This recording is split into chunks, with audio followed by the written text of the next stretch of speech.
Heyo, and what's up, everybody? Welcome back to the channel. I am your host, Nick Nightmare. This is the Monday Night Raw review for March the 13th, 2017. And it's your usual crappy shit show, and we are going to talk about that in just a minute. First, a quick apology to those of you who were expecting us to be live after the show, as we usually like to do.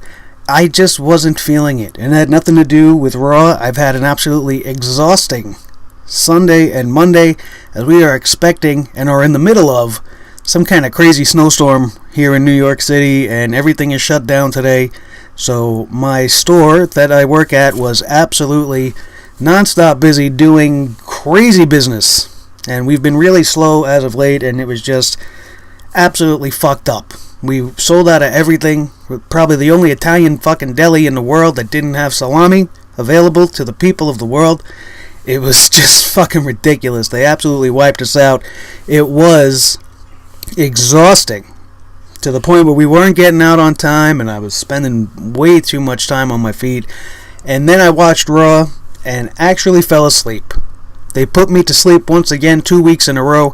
It is also partly in fault of my job, but we're not going to dwell too much on that. Just a quick apology. If you were looking for me and I wasn't there, I'm sorry. And it is a very taxing and exhausting thing to go live after these shows, and I don't know if it's something we're going to continue to do. I don't know if we're going to go to this format and just record our Raw reviews, throw them up there for you guys to like.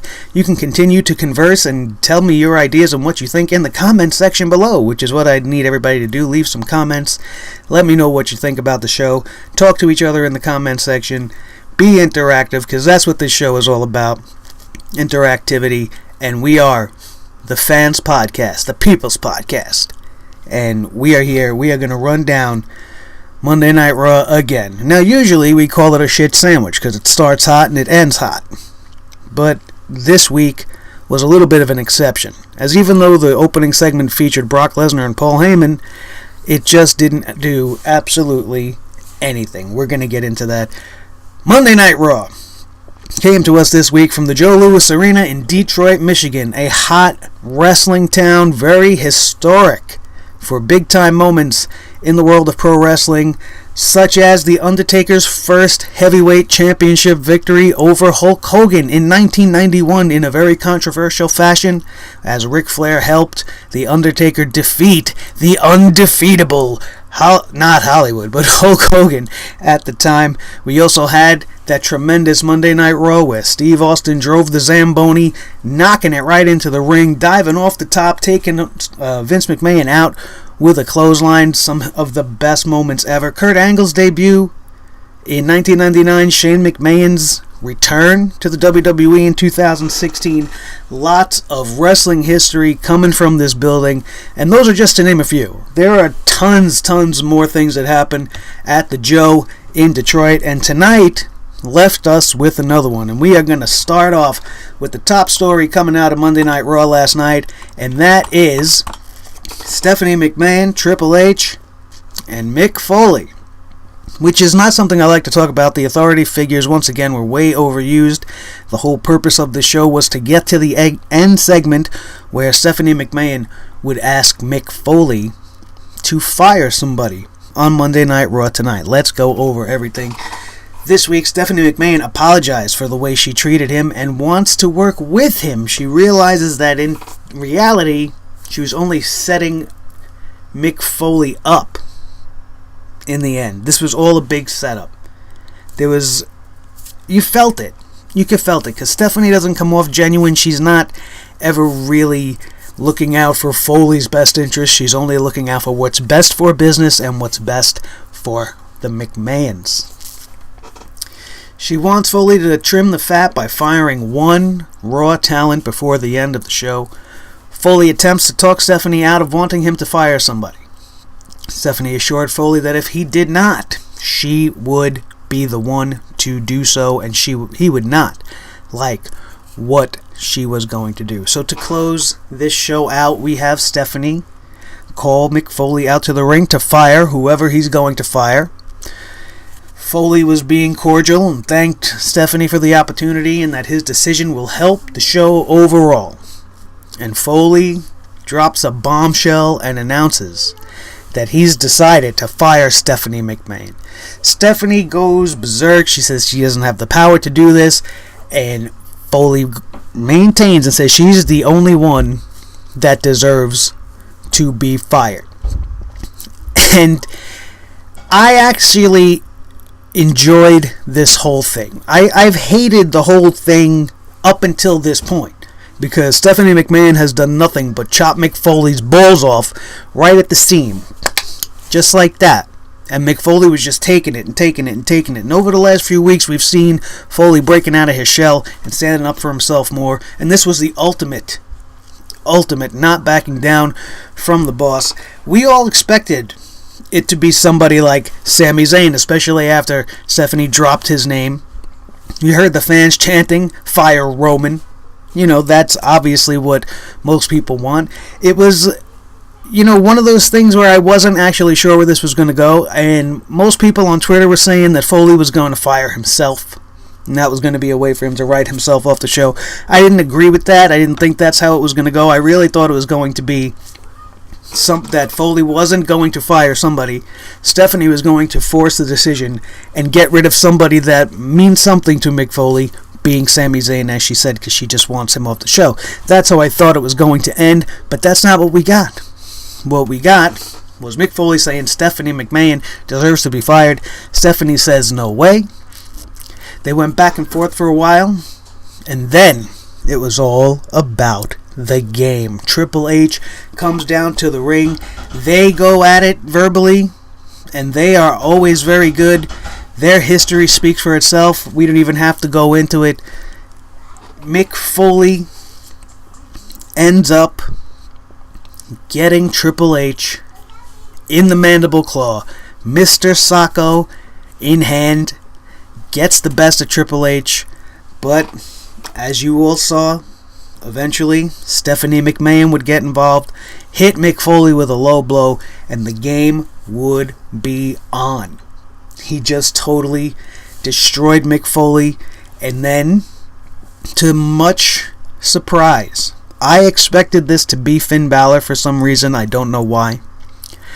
But Seth Rollins comes hobbling out to the ring, and you're very confused about it at first, and then you know what's coming. He drops the crutch. He charges the ring. He really takes it to Triple H. This was an absolutely fantastic exchange between the two men. It's making you want to see this match at WrestleMania because they were pulling off some great stuff.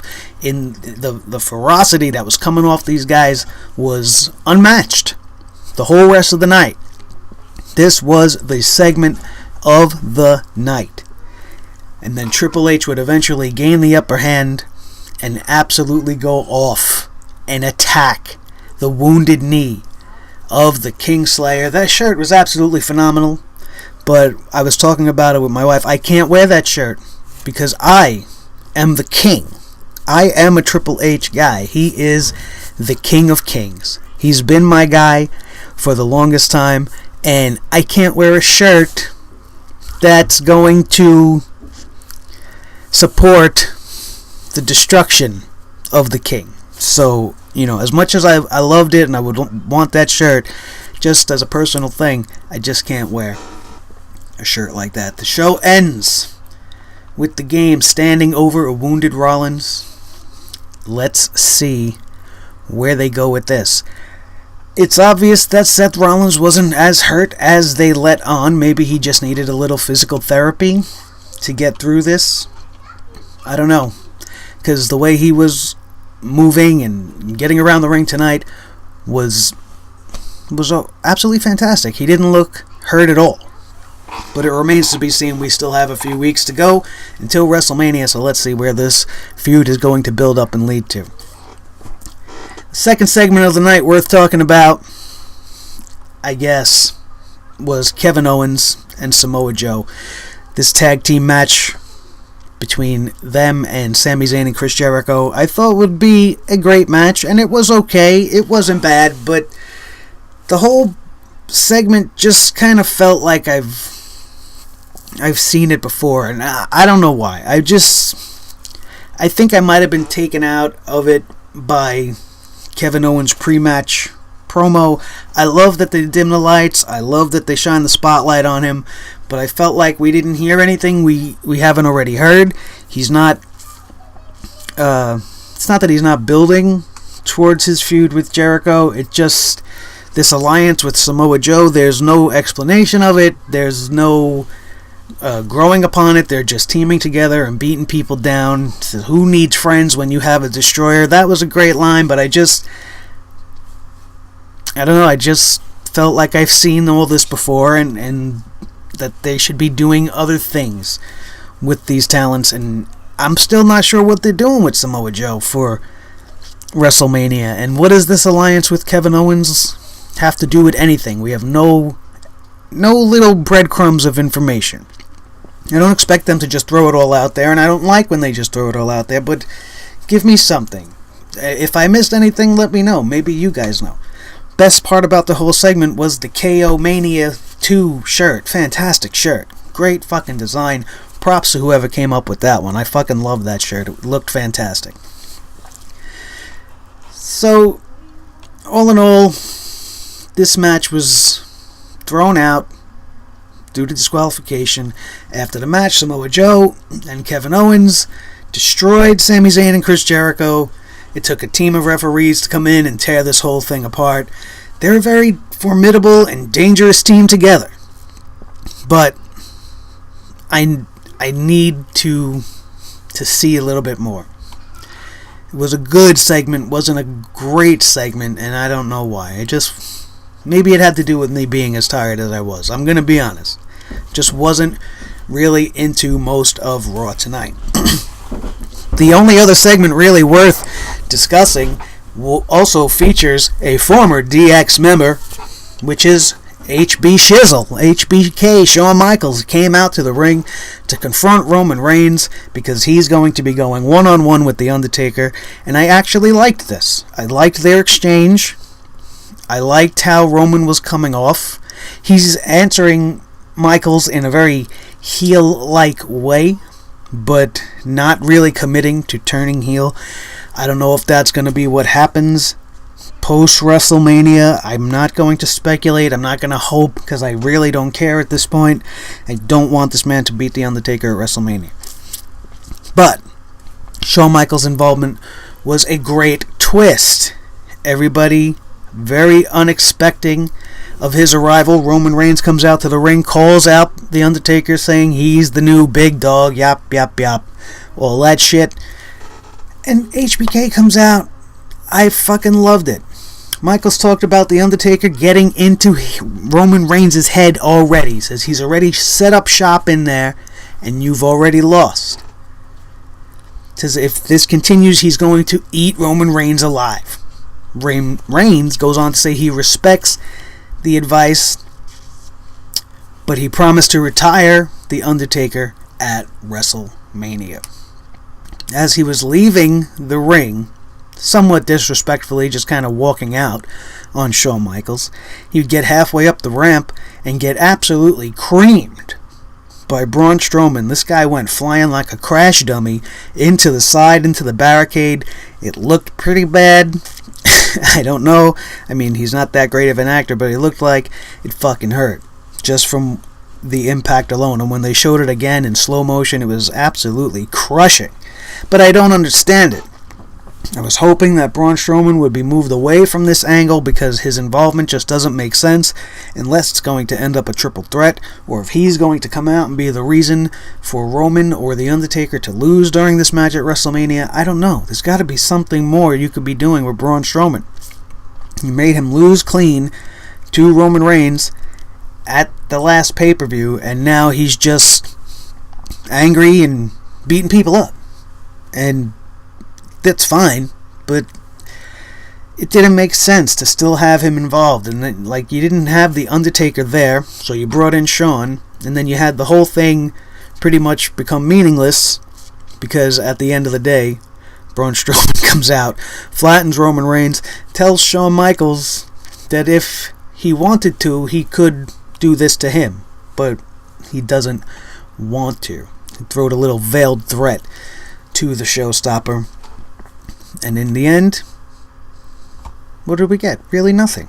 We got a nice, entertaining little segment, between Roman and Shawn Michaels. Unexpected, which is what we like, things that we don't expect, and it came off well. Shawn was genuine, Shawn was true. He's been in Roman Reigns' shoes before. He wanted to offer his advice, but Roman's got a chip on his shoulder, and he's not listening to anybody, and he's going in as the big dog, and he's going to beat The Undertaker at WrestleMania. So he says. The rest of the card, oh boy, goes as follows. Sasha Banks versus Dana Brooke. I'm not going to go long with this, you know why. Any segment that features Dana Brooke is an absolute double thumbs down segment for me, especially when you're trying to showcase her in a better light and trying to get her over. But I'm going to give them a pass only because there are no girls to wrestle. There are no women to wrestle these girls, and I'm tired of seeing Sasha and Bayley and Charlotte in this trio round robin thing that they got going on.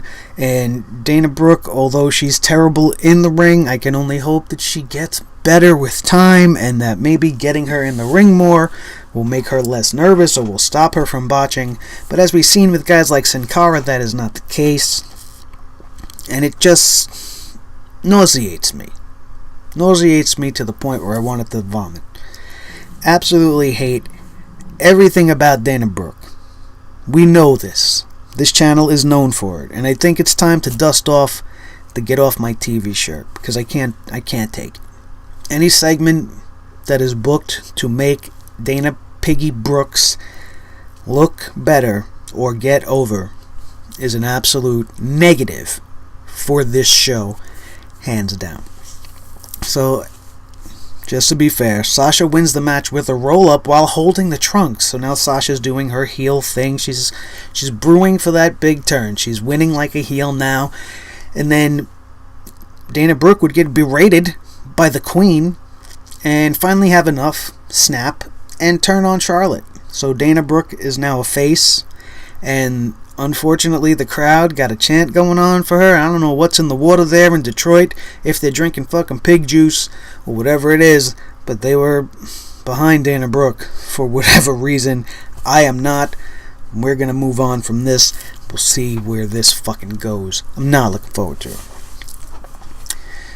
WWE Hall of Fame announces Eric LeGrand, a former standout for the Rutgers University football team turned motivational speaker, has been named the recipient of the 3rd annual Warrior Award.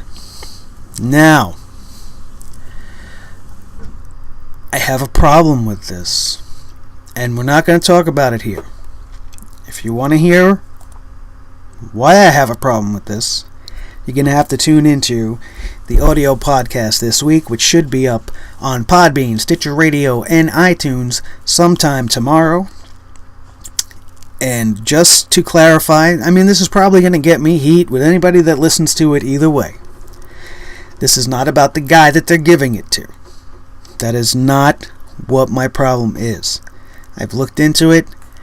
This guy absolutely is deserving of the attention and the respect and an award of some type. But the WWE continues to fail with who they choose to receive the Warrior Award. 3 years in a row, it is going to somebody it shouldn't be going to. And that's all I'm going to say. If you want to hear more on that, check out the audio show this probably later tonight or sometime tomorrow. It should be up and available to download for free on Podbean, Stitcher Radio, and iTunes. T.J. Perkins and Akira Tozawa versus Brian Kendrick and Tony Nese. The Brian Kendrick and Tony Nese. The whole reason for this match was just to announce the Fatal 5-Way for 205 Live, which is going to be happening sometime tonight, to determine a new number 1 contender for the Cruiserweight title. I mean, they gave this match some good time, but we did go to a commercial right in the middle of it, as usual, so we probably missed some of the better stuff. They still continue to keep these guys reined in. They're not pulling off the big spots that they want to pull off. You could tell because this match even though it featured 4 of the premier athletes in the division, did not pop as much as the matches that we got at the pay-per-view. You know, they're just not featuring these guys correctly still. And that will go on later on as well.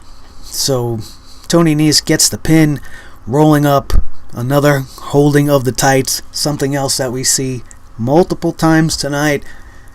It's like they can't figure out another way to do things. Just, you know what, tonight's going to be roll-up pin night, and everybody's going to pin with a roll-up and pull the tights. Come on, they could do fucking better than that. The New Day segment we are not even going to talk about. I hate the fact that I hate the New Day, because I loved them so much, and they were very entertaining, and they've become a fucking parody of themselves. They are not worth watching. And I fucking hate it. This whole segment, especially when you factor in the inclusion of the Big Show and Titus O'Neil, it's absolute fucking disastrous from start to finish. And this is the exact moment where I fell asleep. Honest to God. After this, well, what the hell even happened? Let me read this here. I guess was the Big Show, who announced he'll be in the Andre Battle Royal, which means he's not fighting Shaq, which is a good thing. Titus O'Neil crashed the party and ruined everything, getting into an altercation with the Big Show. Who the hell cares? Definitely not me. This would only end up to a match later on tonight. Bayley versus Nia Jax. Nia Jax makes her case to be the Women's Championship picture, and Stephanie McMahon granted this match to give her a spotlight.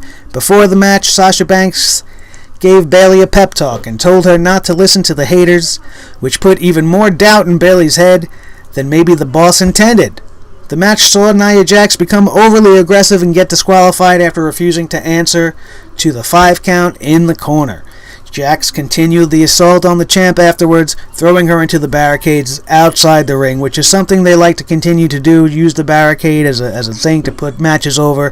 It just was fucking terrible. It was worthless. It actually was a proper way of booking Nia Jax for once, but it's a little too late at this point, and I don't think anybody cared. I mean, the guys in the arena, they popped for the whole thing, but like we discuss on this show all the time, when you're there, you're in a different mindset than when you're sitting watching at home, and you're just not impressed seeing the same things over and over and over again, watching Nia Jax throw people around, into barricades, through things, through tables. Who cares? Let's just get to this match. Nia Jax obviously is going to be involved somehow in this match. It's going to end up being a fatal 4-way for the women's title on Raw. Who cares? Let's see what happens. Same thing in the very next encounter, which was Enzo and Cass versus Sheamus and Cesaro. This match, once again, was to determine the number 1 contender for the Raw Tag Team Championship.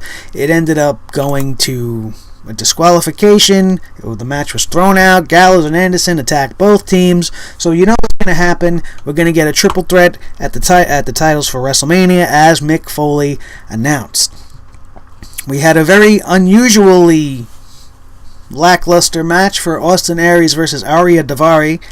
This was his debut match on Raw, and it just seemed blah. Like, Austin Aries could do so much better. Maybe it has to do with the guy that was opposing him on the other side of the ring. Who the hell knows? All I know is that I've seen better. He could have done better. And I thought for a Raw debut, it should have been better. Austin Aries is a tremendous talent. I am all over Austin Aries. I have his TNA t-shirts sitting in my drawers over here. I love the guy since from the minute I saw him.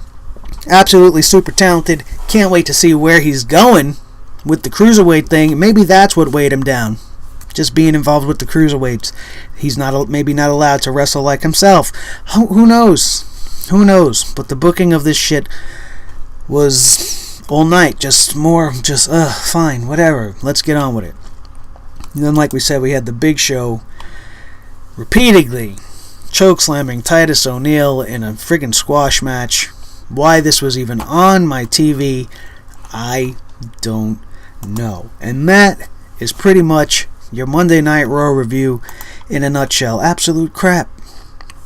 Absolute crap. Let me know what you think in the comments below. Hit that like button. Don't forget to subscribe if you have not done so already. And I want to thank all you guys that have come out and subscribed. We have had one hell of a week here on SledgeHammer TV. We've grown by 30 subscribers, which, you know, for the bigger channels might be a small turnaround, but for a small, just starting out network like we are, it's a huge fucking weekend, man. It happened over the course of 3 days, and it was all thanks to our news on the Hardys. We have more news on the Hardys. We're going to talk a little bit about Rebby Hardy and her going off on Twitter. That will also be on the audio podcast. Also going to talk, like I said, about the Warrior Award, and we are going to discuss the WWE executive salaries, because there's something that might fucking shock you. And if you want to find out what that is, don't forget to tune in. iTunes, Stitcher Radio, Podbean. That was Raw. The Joe Louis Arena gets another moment thanks to Triple H taking out Seth Rollins in dramatic fashion, as only the King of Kings can. Looking forward to seeing where this is going to end up. I am Nick Nightmare. Thank you for joining us once again, and we will see you later for the SmackDown Live review. Don't forget to keep your eyes glued to the channel for more news, rumors, and highlights in the world of sports, entertainment, and sports entertainment. Have a good one.